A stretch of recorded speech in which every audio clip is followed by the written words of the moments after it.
Is it possible to start your dream business around your favorite hobby? Well, today we're in Northern Los Angeles to hear the story of Mark, the founder of MyCardPost. Just a regular guy coming up with a new concept. This does not exist anywhere else in the sports card hobby. Best thing I ever did was push that button. In 3 years, he already has 11,000 members. But to get there, he had to invest 3 years of his life and $160,000. In that first year, I probably lost close to $100,000. That's probably one of the harder lessons. Today, we're gonna hear if it all paid off.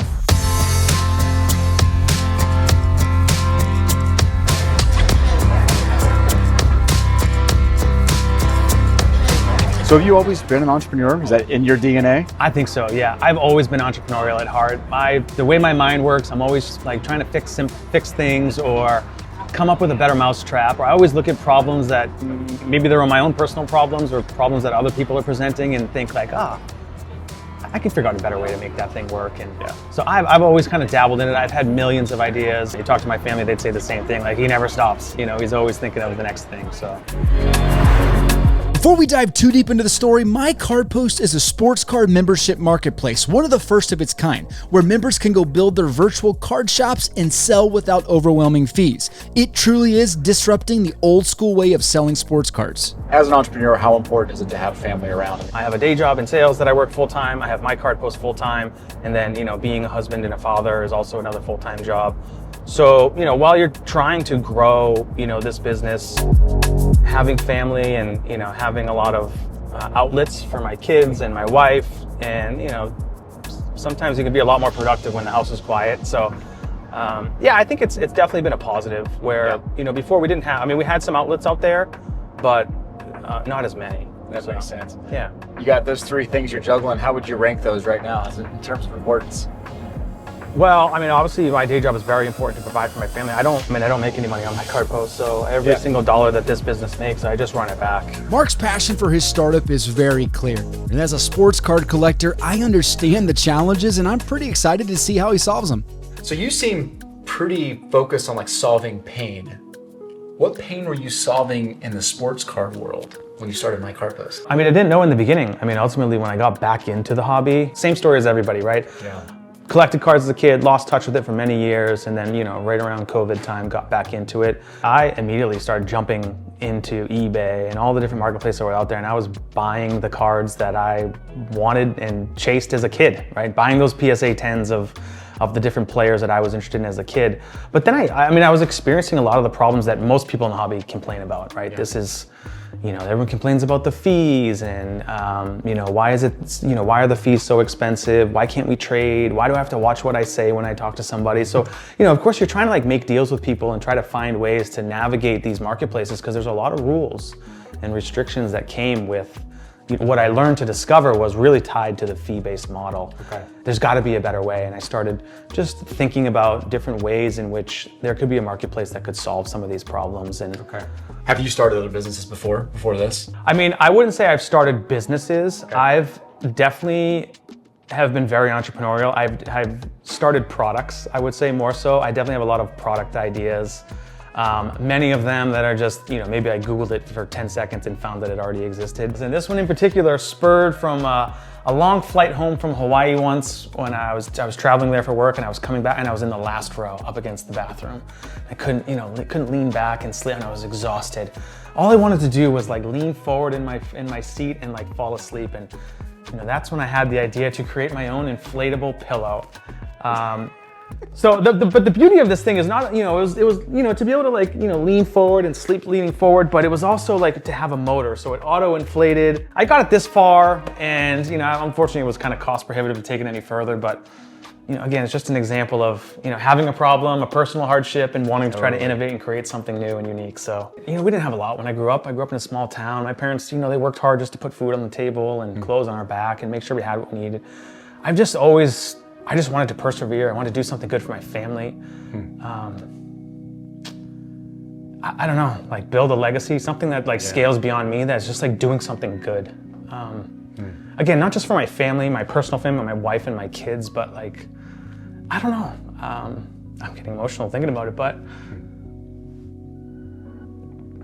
yeah, I think it's just, you know, to do something that's that scales beyond my lifetime. You know, just like, hey, I built something, it grew into something greater, and you know, what a journey it was. You know, and I feel like I've just always aspired to do something, and I feel like I found it. Like I found a thing that I can do. Well, you're obviously a golfer, because I see a lot of golf cards. Bryson, DeChambeau. Is there significance to that card there? There's some very strong significance. So Bryson, I mean, obviously he's a transcendent golfer with a lot of what he's doing, but he's also, you know, really driving into content, online content. And I don't know, many people have maybe saw his hole-in-one over his house challenge. I, like many people, were waiting every day for the next video to show up, where he would, you know, every day he would add another attempt to hit a hole-in-one over his house. He finally did it.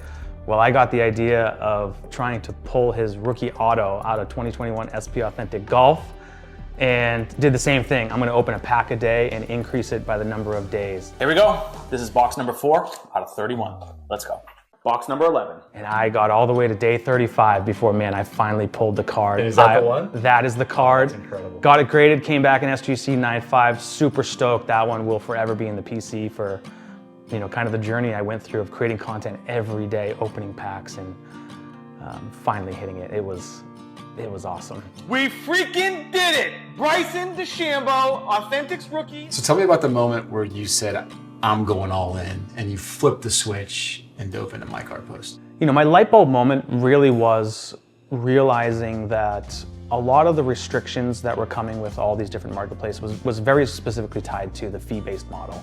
And you understand it, you know, at that point, because, you know, that's the way that their revenue stream works. They don't want people to really get to know each other and build relationships. Obviously, take those deals offline. And, you know, a lot of reasons why it was really hard to trade, because it's hard to tack on fees when people aren't exchanging any money. They're maybe just doing card-for-card deals. And I don't remember when it happened, but I literally, you know, just had a moment where I was like, what if I built a subscription-based marketplace? That for me was a game changer, because then all the pieces started falling into place as far as the different types of value and features that would be unlocked. But it still wasn't enough for me to take the leap. I probably sat on it for like 4 months, plus months. You know, occasionally like bringing it up with like my brother-in-law and other people that I had met in the hobby through like Instagram messaging, kind of sharing the idea, trying to find people to poke holes in it and like tell me it's a bad idea or it's not gonna work. But I got to the point where I was like, you know what, this is gonna work. This is a good idea. And this could be something. You know, really was a lot of just like putting one foot in front of the other, because once you start, you know, your momentum just kind of keeps you going. Like once I invested that first dollar in building it, like I wasn't gonna stop at that point.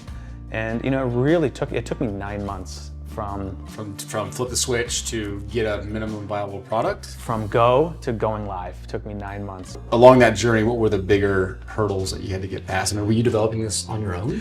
I mean, I was the concept and the look and feel and the way things needed to work and the different types of deal flexibility that needed to be had. Because I mean, essentially you can do any kind of deal that you can think of on MyCardPost that you could do at a card show in person. So I really had to kind of think about how all those needed to look and work. I wanted it to be super easy to use, intuitive. I wanted it to be aesthetically pleasing and beautiful.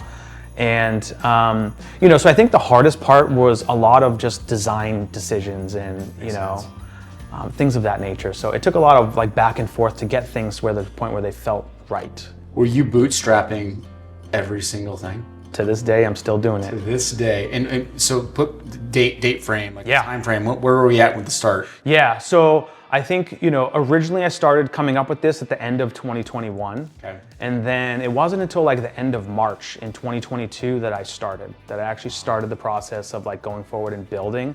And then it was actually, I think, November 17th of 2022 when I went live, and I was so nervous. You know, I found myself getting to the point where I was like trying to perfect it or try to improve it even more. And just one day, I had no intentions of doing this. One day I was like, you know what, it's good enough. Good enough. Let me just go. And I had a silly Instagram reel that I put together that I think was just like the logo and like some sort of simple animation. I typed up a caption and I just sat there for like 45 minutes. I was so afraid to push the button. I was just afraid people were gonna trash it. I'd be like, this is a terrible idea. Who would come up with something like this? This is awful. We have so many marketplaces. We don't need another one. And so it took me, you know, getting 20 seconds of courage to finally hit that button, push it live. I had some people that were waiting for me to do this as well. Yeah. And man, none of my fears came true. Isn't that funny? It is. along those journeys, like it's usually just the fear of either your pride or just the unknown that stops you from moving forward.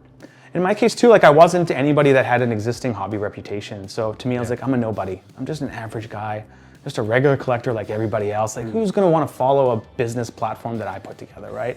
So a lot of it was my own self-worries, imposter syndrome. I mean, there's all these different types of things that hold people back, but the best thing I ever did was push that button. Do you enjoy working from home? Oh man, I couldn't have it any other way. Yeah? It's great. I mean, the luxuries of, you know, being home and your kids get out of school early, so there's a lot of like extra time, family time that you get. Yeah. Being a part of, you know, being home, being present. You know, you can take a lot of breaks and pauses to do some stuff with the kids and things like that. Was there ever a moment with your family where you're like, shoot, I got to reprioritize here and just like focus on the family? We went through a little bit of struggle when we first moved here, and I had to kind of take a step back from MyCardPost, even my other job, take some time off and really prioritize my family. And I think moving here was not the easiest. You know, we thought it was going to be fairly easy, but you know, when you're uprooting your family and you're moving your kids and they're having to go to school and be the new kid again, and of course, we experienced an earthquake the night before the first day of school. So I think my kids and, you know, my daughter specifically had a really hard time adjusting to the new school, being the new girl, having to experience some of those things. And yeah, there was a little bit of a period of time where I had to kind of take a step back, be there, be more present for my family and focus on a lot more of their needs. This is where the magic happens. Look at this. How many hours have been spent in here? Oh my gosh. I mean, it's literally most of the time per day, you know, other than getting myself ready or traveling for work or doing stuff with the family in the evening time. But yeah, there's a lot of popping in and popping out. So I'm in here first thing in the morning when it's quiet, when everyone's still sleeping. I'm working. We get the kids out the door. I'm back in here for most of the day, doing my day job. In the evenings, I'm popping in and out as things are happening, if I'm getting messages from my community. But yeah, this is HQ. This is MCP HQ, man. This is where it all goes down, yes. So walk me through a day in the life of MyCardPost. You know, you got somebody who's hearing this and they're thinking, okay, man, that just sounds so overwhelming. How do you kind of compartmentalize and process running a large business now? Yeah, I mean, look, again, a lot of it is, you know, trying to compartmentalize the time, you know, so I do have a day job. So, you know, the majority of my days is spending working on that, but it's a lot of early mornings in here. Maybe the lights are still off, right? It's just me and my coffee cup, quiet, working quietly. A lot of times I'm waking up to maybe questions and, you know, things from our community that have rolled in on the Contact Us page where they just have questions about how things work or whatever it may be, and I'm answering questions. Usually got to get that first social media post out right there early in the morning to hit those East Coast time people. And, you know, then I transition. Again, a lot of it is just like weaving in and out. You know, I have a very, like, probably fast twitching brain as far as like switching my focus to MyCardPost, back to my day job or back to family. I view MyCardPost as the hobby communities platform. Okay. Like I've built the foundation. It's in your hands now to kind of take it forward, bring your friends, grow this platform, bring your ideas and features to me. We'll build them. We've done it time and time again where people send us, hey, it'd be great if you guys had like a leaderboard so we could see who's doing the most deals. You got it. 2 weeks later, we have a leaderboard. I've had this Albert Einstein thing for like 15 years, and to me, it's just like symbolizes like critical thinking and problem solving. Like everything that like MyCardPost is about was like solving the problems that so many of us were experiencing in the hobby and just doing things so different than what people were used to, which is also a challenge because now you're having to like re-educate people on a new way forward where they're not used to it. So I was doing everything I could to facilitate deals. You know, I wanted to showcase wins like, hey, this card sold, or this trade just went down. Now, in the beginning, a lot of them was me engaging with these community members. I wanted them to have really successful deals and like to just love the platform and then maybe bring their friends, right? So it was me heavily bringing new listings to the marketplace on a regular basis, doing deals. So, you know, those early days, I mean, 80, 90% of the first, I don't know, a few hundred deals was probably me and somebody else.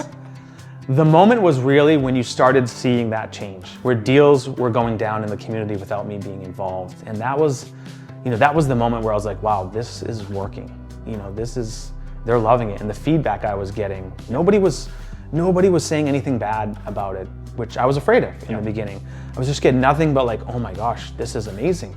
This is the greatest thing because I truly built something from the ground up that served the collector at its core, solved the problems that they were having because I was having them as well.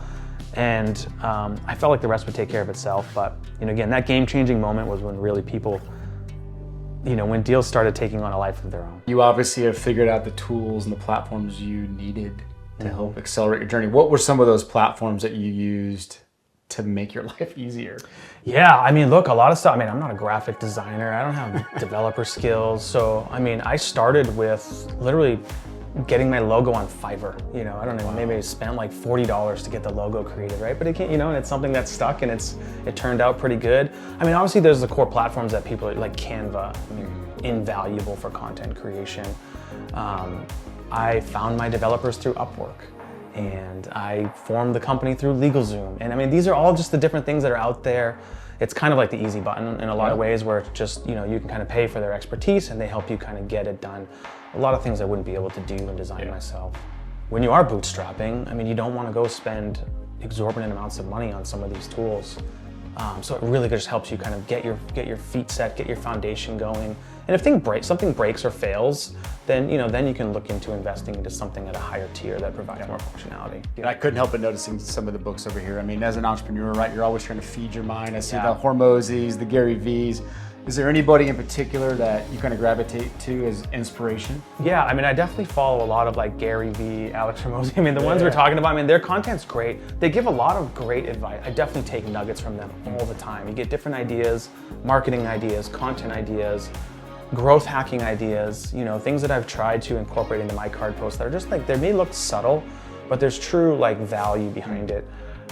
So yeah, I'm a bit of a voracious reader with business books and self-help. I try to be a good person and build things and do things the right way and try to just develop my business sense, if you will. But yeah, I like to read.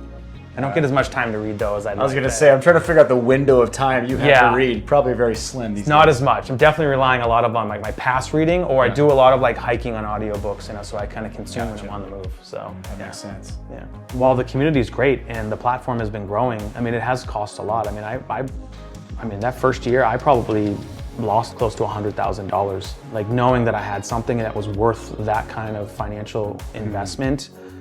And a lot of that was, making mistakes, learning, continuous development. I was buying a lot of inventory because in the early days, it wasn't a large community and I needed to continuously have new listings show up in the marketplace. So I would go buy, 50, 100, 300 cards, maybe go do a local deal with somebody in my town, just source a bunch of slabs, it didn't matter. And I was intentionally selling them at a loss because I just wanted there to be like momentum and I wanted there to be deals happening and I needed new cards to be showing up.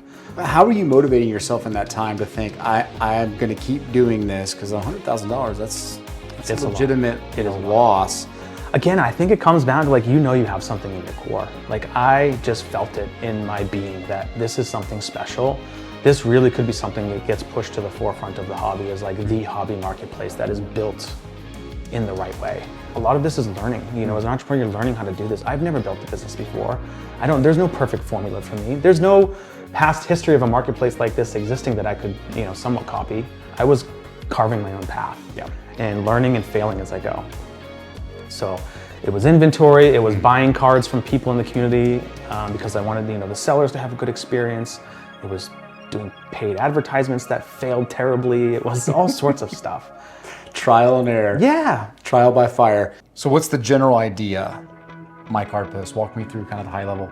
Yeah, again, I mean, ultimately, it's totally free. If you just want to come in here and buy cards from our community, it's free to join and you can buy cards all day long. But if you want to list your cards for sale or trade within the community, then you do have to subscribe to one of our 3 plans, which is $9 a month. You can have up to 50 cards on the platform.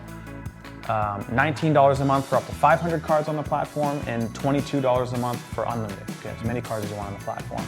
And really the idea here is that you're basically building your own home base or your own virtual card shop, right? Without having to own a brick and mortar store, you can really just be like the CEO of your own card shop. Here's Game Day Sports Cards. He's only been on the platform since December. He's done 51 deals, 5-star rating. I know he's buying, so he has this. He's activated his sell your cards. I could go in here, click sell my cards.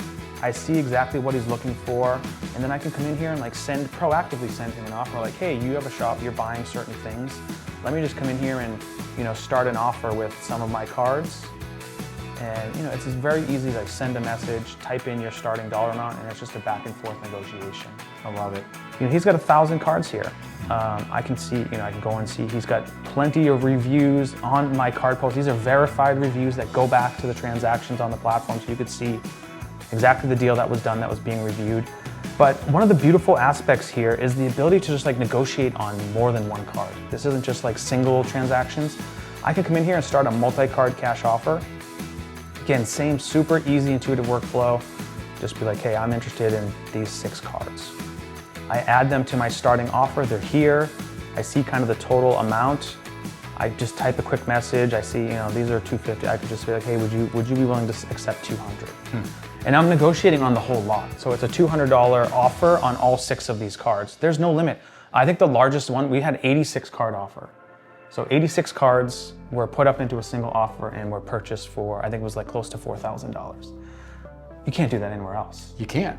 This does not exist anywhere else in the sports card hobby. No. And again, it goes to kind of the concept of these are the types of deals people are doing at card shows. I wanted to ensure that those deals could be replicated online. And so this has been here since day one. It was a key feature requirement of when I built this.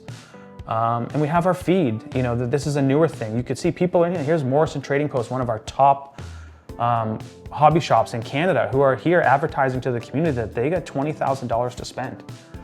And I could simply be like, hey, I have some cards that match their thing. I click this button and it's the same. All the workflows are the same. Beautiful. So I can come in here and start a buy offer. It's just like Morrison Trading Post being at a card show with that sell your cards here sign, advertising in bright green flashing lights. We have all of that here already built into the platform. I love the community piece of this. You're right, the virtual CEO, you're running your card shop. That's a great way to think of it. But you showed me earlier the leaderboards, just kind of ranking the amount of fees people are actually saving. This is real savings back into people's pockets. 100%. That they can go put into more cards or more whatever they need to do for their business. Absolutely. So like I said earlier, we're a little over 2 years since day 0 here. We've already, we have about 11,200 subscribers to the platform, or members I should say. In that period of 25 months or whatever it's been, we've had over $2.5 million of transactions go down. That's just trades, sales, bulk deals we just walked through. And on top of that, our community has saved just over $170,000 in fees. $170,000 in saved fees. Yeah. And that's money that's staying in the hobby, right? It's staying in your pocket, it's staying in my pocket that I could go then use and get that next PC card or do another deal or add to my inventory. It's money that's just going back into the hobby where it belongs. So that's a game changer. Again, it comes back to that, hey, it's a small fixed monthly subscription to sell or trade here, but it can pay for itself multiple times over in just 1 or 2 deals. We've unlocked a lot of the things that were missing in the hobby, and that we have the foundation, the platform that allows those things to flourish. And that's a good way to look at it. Unlocking the missing components in the hobby. Yeah. Well, I'm glad we were here year 3. Yeah, man. Why weren't we here year 1? My goodness. I don't know. We just got to keep our foot on the gas, just grow this thing. And again, the more people that love it, I just ask them to share it, bring their friends, tell how happy you are or how much you love the platform. And that's really what it's going to take. Word of mouth is the biggest marketing platform that you could have. Incredible. But yeah. So you go from 0 to $100,000 in debt first year, and another $50,000, $60,000 in debt second year. Year 2, Year 2 to year 3, you see a pathway to profitability. Yeah. Solving a pain. Yeah.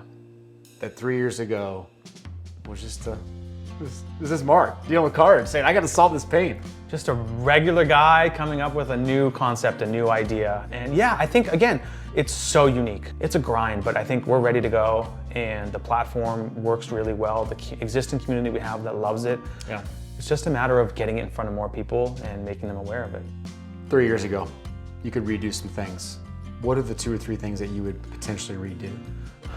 I think I would start earlier. I would try to build a bigger audience in the beginning. Maybe not look to perfect it. It probably took me a little extra time to launch it. I don't know that I wouldn't do anything, because I look at it as maybe you spent extra money, but it's all learnings. As you're going through this, it's kind of like the cost of your entrepreneurial education. So I don't know that I would reverse anything, because it kind of got me to where we are today. Sure. And a lot of these things are just lessons you need to learn. The biggest mistake you made along the journey was what? Biggest mistake I've made. I think probably the biggest mistake I made was thinking that like if you build it, they will come. Or also that, oh, I could just go throw a couple $100s at Facebook ads and thousands of people are gonna show up at my front door. No, it's not. You're gonna go broke. Yeah, you're gonna go in severe debt. Those are probably some of the, I probably spent a lot of money thinking like, well, I'm gonna create this, you know, terrible static image that's gonna work as an advertisement for me, and it's just gonna bring the floodgates to me of new users. And that's probably one of the harder lessons that I've had to learn, is just marketing is expensive, it's hard. You gotta keep trying creative new things. So yeah. Flip the script, what's the biggest hack, the biggest game changer you found to increase your productivity? Yeah, I mean, well, ChatGPT could be one. I mean, I think a lot of us use ChatGPT. It's an incredible like brainstorming tool. Like a lot of times you just need someone to bounce ideas off of. It's crazy how much like different kinds of thoughts you can extract out of ChatGPT. I think just a lot of like just the elements of the platform and the community has really been helpful. Like the community aspect and the social aspect. I mean, the ability for people to make friends and build relationships with people has been probably one of the most interesting parts to watch evolve. Like the fathers and sons that are on this platform doing deals and things like that. So that's pretty special. Yeah. Keeps you motivated, I'm sure. Oh, absolutely. Yeah. There's nothing better than getting feedback from people, just like thanking me for building this. Like, and I'm undeserving of that kind of like, you know, feedback from people. But yeah, it's definitely like makes you feel really good when people appreciate what you've built. They appreciate the time and effort that you put into it. There's lots of people that know I work full time at a different job, and you know, so they want to do what they can to help. I mean, I have people like setting up at card shows and be like, hey, can I promote for you? And like, it's pretty incredible what the community will do when they get behind something. Well, you're solving pain, right? You're solving real tangible pain, and people can get behind solving pain. Yeah. So that's check mark number one. What about investors? I mean, you bootstrapped it, you've put your own money into it. Why not just take investors and roll with this and grow it faster? You know, I mean, there's a part of me that thinks like bootstrapping this has been my superpower in some sense. I've had interest. You know, I've had people reach out to me. They want to invest in it. They want to get in it. They love the idea. They see its potential in the future, and of course, they want to get in early. To me, I haven't gone down that path yet because I feel like it might just change the identity of the platform. It might change the types of decisions that we make, and maybe they want to increase subscription prices, or you know, do some unnatural things that are going to be more focused on the revenue of the business as opposed to the best interest of the community of users that we have. So I haven't considered that to this day. I'm not saying no forever. I don't know what the future holds. Sure. For now, we've been pretty successful bootstrapping it. I kind of like the control and freedom to, you know, build things fast that comes with you know, not having venture capital or investors in it, but who knows what the future holds. We'll see. Fair enough. You know, I'm a sucker for sports cards, but you know, I'm more of a sucker for someone who takes a passion and tries to start up something with their hobby. And Mark's a perfect example of taking his hobby, finding pain within it, and starting something through the adversity and turning it into something special. Quite the journey. If you want to follow Mark's startup journey, his MyCardPost socials are linked below, and be sure to use code CHASING for a discount on any paid seller plan. See you next time.